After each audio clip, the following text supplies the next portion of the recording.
This is Dr. Kathryn Dow. Thank you so much for joining me here at ACR 2023 in San Diego. And believe it or not, I was able to snatch the Ashira blazer. She is the invited lecturer for the Dubois lecture for lupus. Please welcome Dr. Ashira Blazer. Thank you so much for having me. You would not have had to find me. I would have been very excited to be here.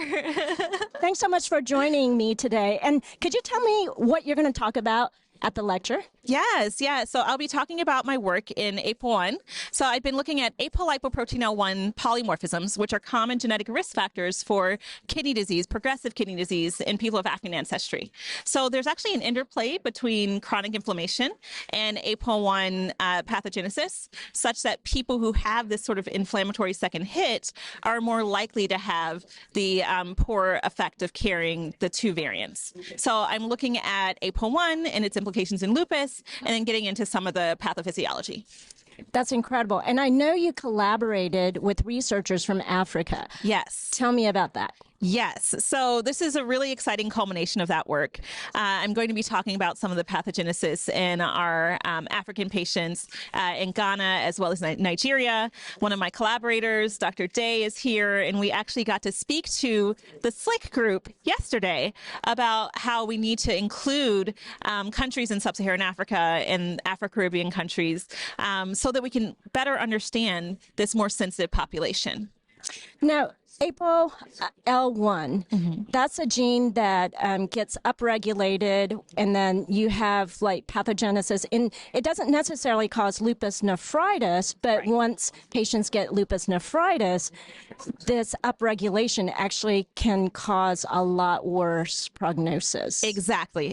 So it's sort of interesting because in rheumatology, we think often the reason why someone gets end-stage kidney disease when they get lupus nephritis is because there's this exuberant inflammatory response.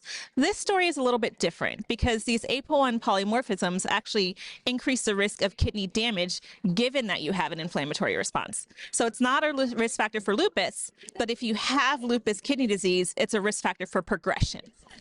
Wow. So how did you get interested in this study? Yeah, so I trained at NYU. I trained with Dr. Jill Bion, and she, if anyone knows Jill, she has I love Jill. A lot of personality, right? So we were sitting in a Grand Rounds talk about APOL1 by Barry Friedman, and we're just sitting here whispering back and forth to each other, and we're like, I bet this is part of the reason for our patients. We could look at this today, and I didn't know anything about science, so she's like, I'll take you to the lab. We'll teach you how to PCR today. And so I love that. She did. She taught me how to PCR that day. And so I just started genotyping the patients and then understanding, which patients had what sorts of phenotypes. And I wanted to look at the genetic risk factor in an environmentally different condition. And so I was able to collaborate with Dr. Day in Ghana, and then the rest is history. I love that. Absolutely. Yeah. So how does this play? Because the ACR paper had interviewed you, and they also said, please don't use these genes as a way to discriminate against people. Yes. I mean, please explain that. Yes. So I think, one thing that keeps getting propagated is that race is somehow a proxy for genetic background. Right. And we see that Black and brown patients tend to have worse disease outcomes. And often people are looking for a reason that's written in the genes. Now, the legacy of structural racism in medicine is the reason why we do that. And a lot of people don't understand that. Right. So what's important to understand is that 13% of people carry these variants.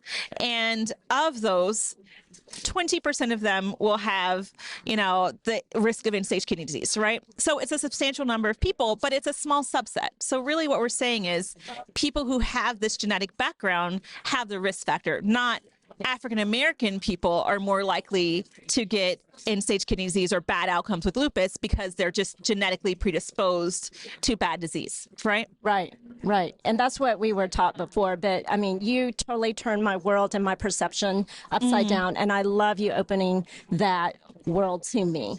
Yeah. So little do people know that Dr. Blazer is also the co-chair of DEI, yes, and has totally been amazing as a co-chair.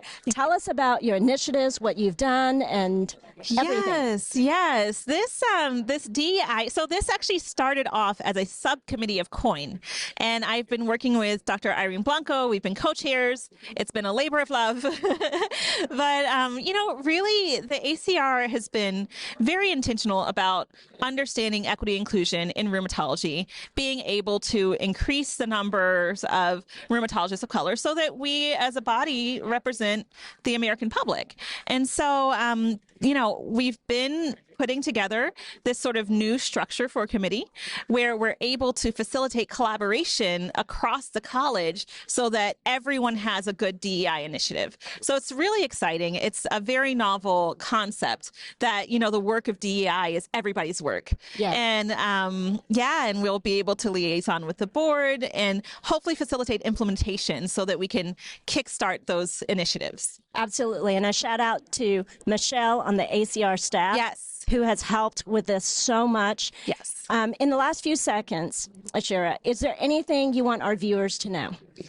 Yeah. I think the thing I want everyone to know is that we can learn so much from looking at the entire breadth of the human experience, right? Whether that is in, understanding disparities, understanding social determinants of health, or, what happens when people are under stressful conditions and how that affects the immune system, or it's being able to identify novel genetic risk factors for disease and thinking about our pathogenesis differently. So I think representation, inclusivity is so important in rheumatology and in science. Absolutely. And there you have it. This is Dr. Kathryn Dow with Dr. Ashira Blazer, who's going to blaze the world. And I love this woman. Thank you so much for having me. It's always so fun. Follow both of us on Twitter. Please.